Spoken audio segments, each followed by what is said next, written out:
자, 두 가지의 포지션이 있을 수가 있습니다. 지금처럼 계속해서 성실하게 무주택 유지하면서 청약 통장에 불입을 하면서 분양받기만을 원할 거냐. 두 번째 포지션, 이 사업의 주체로서 뛰어들어서 높아지는 비용과 수익 부분을 모두 다 내가 끌어안고 투자자로서 남을 거냐. 저는 두 번째 포지션이 훨씬 더 지금 같은 고분양가 상황에 유리한 포지션이라고 보고 있습니다.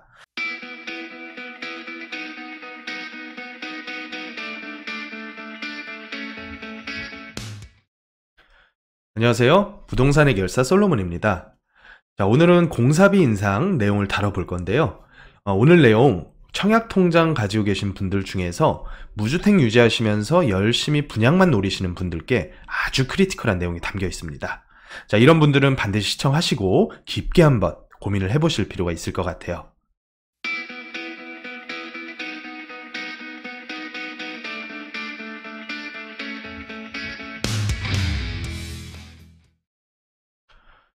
공사비 인상과 관련된 여러 기사들을 먼저 보시겠습니다. 한남 2구역 기사가 나왔죠. 한남 2구역은 현재 대우건설을 시공사로 내정한 상태에서 함께 프로젝트를 추진 중인데, 대우건설에서 제시한 그 안에 신고도지구 구상안이 포함되어 있지 않았다는 이유로 시공사 계약을 해지를 하고 싶어 합니다.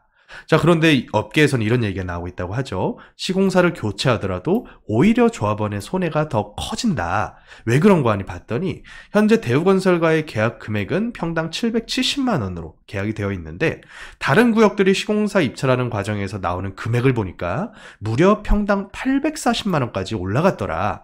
자, 그러면 이렇게 큰 금액 제시한 구역이 어디냐 찾아봤더니 신당 9구역입니다. 자, 신당 9구역은 3차례까지 시공사 입찰을 진행했음에도 불구하고 원하는 결과가 나오지 않자 이번에 4차례까지 시공사에 대한 입찰을 진행을 하고 있는데, 그 해당 금액이 평당 840만 원 수준이라는 거죠.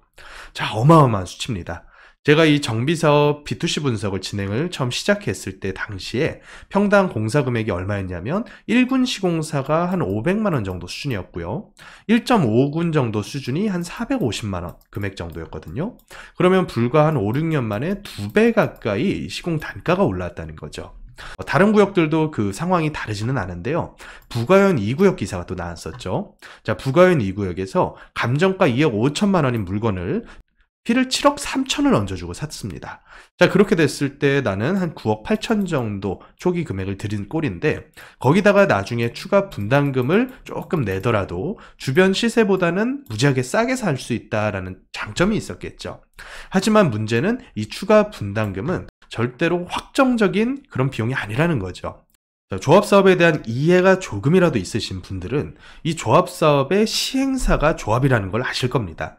시행사라고 하는 것은 사업의 주체를 의미하는 것이고, 이 사업이 잘 돼서 돈을 더 많이 벌면 주체들이 그 돈을 가지고 가겠지만, 사업의 진행이 잘 안 되거나 혹은 비용의 증가로 인해서 수익 구조가 떨어져 버렸을 때는 당연히 사업의 주체인 조합원들께서 그 비용을 내야 되는 거겠죠.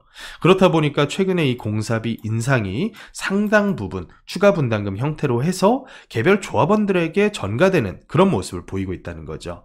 자, 그런 상황인데도 불구하고 시공사 교체 카드를 꺼내기도 어렵다. 왜냐하면 시공사 교체로 새로운 시공사 구하는 데 들어가는 그 시간에 대한 비용, 거기다가 플러스 새로운 시공사가 맞더라도 공사 비용이 절대로 많이 줄어들 수가 없다는 거죠. 그래서 여태까지 이런 부가현 2구역, 홍제 3구역, 신당 9구역 이런 구역들을 봤을 때 공사비 수준이 이제는 800만 원 중반대에서 비싼 경우는 900만 원까지도 얘기가 나오고 있는 상황이다. 자, 그런데 여기서 더 큰 문제가 있습니다. 한번 올라붙은 공사비가 다시 원상복구 될 수가 있을 것이냐? 저는 불가능하다고 봅니다. 다들 잘 아시다시피 최근에 이 인플레이션율이 많이 잡히고 있다고는 하지만 상승률이 줄어들고 있는 거지, 이게 다시 디플레 국면으로 접어들고 있는 상황이 아니거든요. 만약에 디플레로 접어들더라도 그건 더 큰 사회 전반적인 악영향을 가져올 게 뻔하기 때문에 정부에서는 적정 물가 상승률을 유지하려고 노력을 할 것이고, 또 그렇다 보면 공사비가 올라가는 폭은 줄어들지언정 절대로 지금보다 더 싸지기에는 어렵다는 거겠죠. 그래서 지금 상황에서 우리가 어떻게 하면 내 집 마련과 투자를 잘 한번 이뤄낼 수 있을 것이냐, 이 부분을 고민을 해봐야 되는데, 결론부터 말씀드리자면 더 이상 청약은 그 답이 될 수 없다, 이렇게 정리를 하면서 출발해 보면 좋을 것 같아요. 자, 청약이 그 답이 될 수 없는 이유에 대해서 아시려면 우리가 그토록 원하는 분양이라고 하는 거, 이 분양이 우리 손앞에 떨어지게 되는 두 가지의 구조에 대한 이해가 필요합니다. 첫 번째로는 이 정비사업에 대한 이해인데요. 재개발 재건축과 같은 정비사업은 시행사로 조합이 참여를 하게 되고요. 이 조합이 사업을 진행을 하면서 일반 분양을 비싸게 해서 그 이익으로 공사비 및 여러 가지 비용들을 상계 처리하고 나머지 이익으로 조합원들이 싸게 분양을 받아가야 사업이 합리적이다. 이렇게 파악을 합니다. 자, 그렇게 봤을 때 최근에 문제가 되는 부분은 일반 분양할 수 있는 금액대는 정해져 있는데 공사비나 PF 이자 같은 비용들이 너무 크게 늘어났다는 점이겠죠. 자, 정부에서는 그렇게 됐을 경우에 모든 조합사업들이 중단될 위기에 처한다는 것을 뻔히 알기 때문에 강남 3구와 또 용산구 그리고 일부 공공택지를 제외하고 나머지 지역들을 전부 다 투기과열지구 및 조정지역에서 배제시키면서 함께 분양가 상한제도 해제를 해버렸습니다. 자, 그렇다는 얘기는 늘어난 공사비와 PF 이자를 조합원들이 사업을 잘 꾸려 나가려면 일반 분양을 비싸게 할 수 있는 길을 열어줘야겠다, 이렇게 판단을 했다는 거죠. 그래서 결국에 우리가 어떤 결과를 안게 됐냐면 이 분양을 통해서 우리 앞에 떨어지는 분양가가 어마어마하게 비싸진 것을 파악을 할 수가 있습니다. 최근 들어서는 저쪽 상도동에서 분양했었던 물건이죠. 상도 푸르지오가 13억 후반대에서 국평이 분양을 했습니다.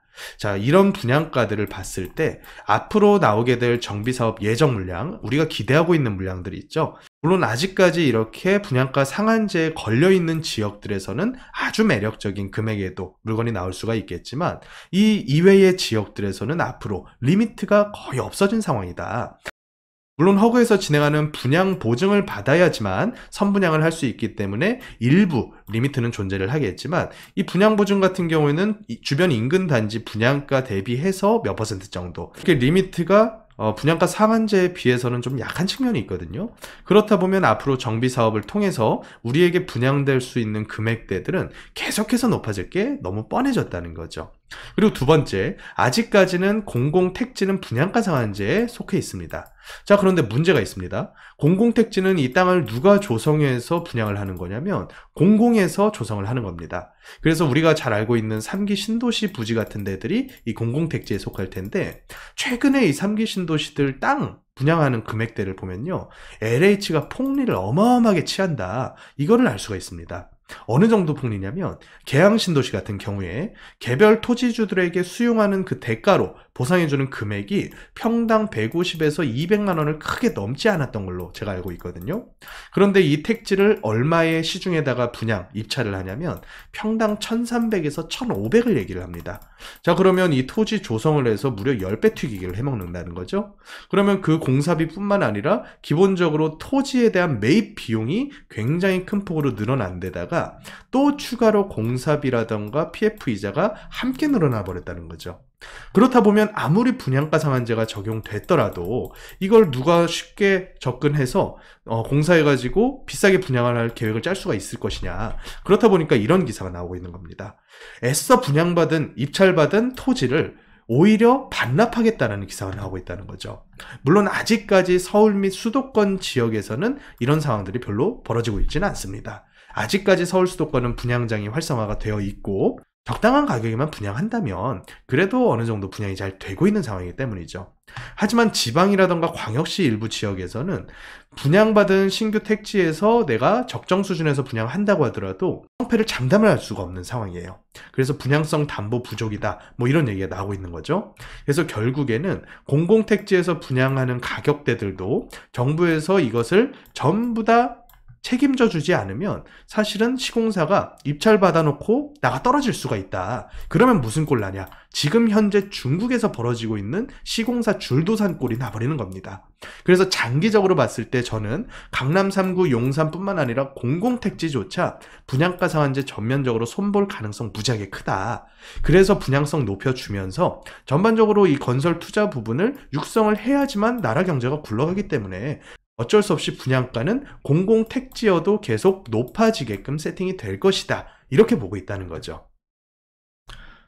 자, 지금까지의 상황과 앞으로의 전망 간단하게 요약을 해보면 현재 강남 3구와 용산 그리고 공공택지까지는 분양가 상한제가 해제되지 않은 그런 상황인데 앞으로 분양가 상한제가 해제될 가능성 굉장히 크다고 저는 보고 있습니다.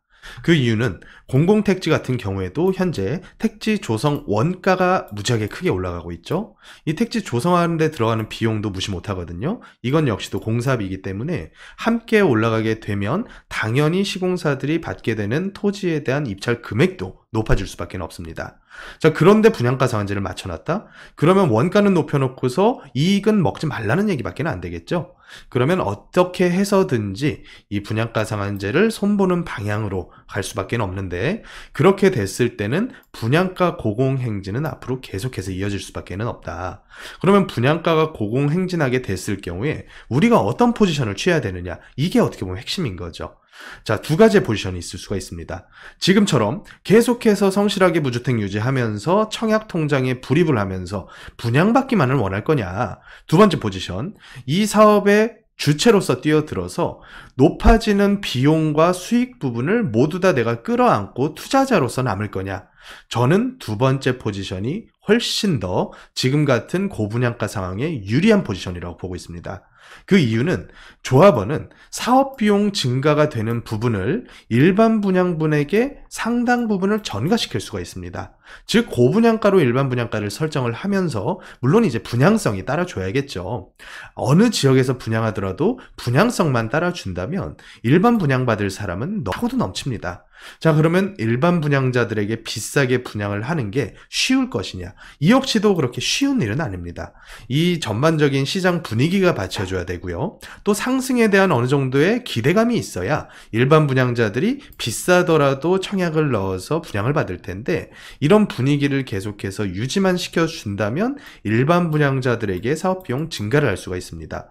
물론 사업 비용에 대한 전가가 안 되는 시장 국면이 조성될 가능성도 크죠. 자, 그렇게 됐을 때는 이 정비 사업이 어떻게 흘러가냐면 멈춥니다. 일시적으로 올스톱 되는 경우가 상당히 많았었어요.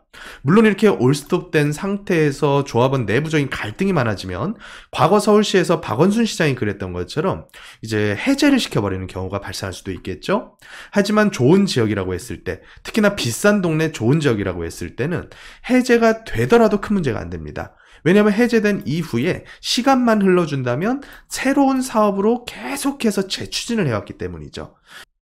이게 어떻게 보면 여태까지의 정비사업의 역사를 관통하는 그런 이슈인데 모든 조합사업들은 사업성이 안 좋아지면 일단은 멈춥니다. 멈춘 상태에서 언제까지 기다리냐면 충분히 사업이 진행될 만한 시장 분위기가 조성이 되는지, 그 얘기는 곧 시장 환경 자체가 일반 분양을 계속 비싸게 해도 수분양자들이 계속 나타나는 그런 환경이 조성될 때까지 멈추는 경우가 많다는 거죠. 그렇다면 투자해 놓으신 분들 입장에서도 좋을 게 없지 않느냐. 저는 청약 넣으면서 계속 요 높아지는 분양가 기다리시는 분보다는 훨씬 더 이익이 크다고 봅니다. 지금처럼 올라갈지 보합일지 혹은 떨어질지 모르는 시장에서 내가 이 물건을 적정한 가격에 사서 잘 쥐고만 있더라도 이 모든 방향성에 대한 리스크가 해지가 된다는 그런 장점이 있다는 거죠.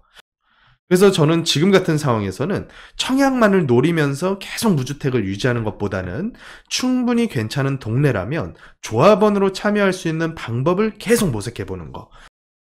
이게 어떻게 보면 투자 및 내 집 마련을 위한 가장 훌륭한 방법이다, 이렇게 보고 있습니다. 자, 그래서 이런 좋은 기회를 찾는 전략 제가 공개를 해드려야겠죠.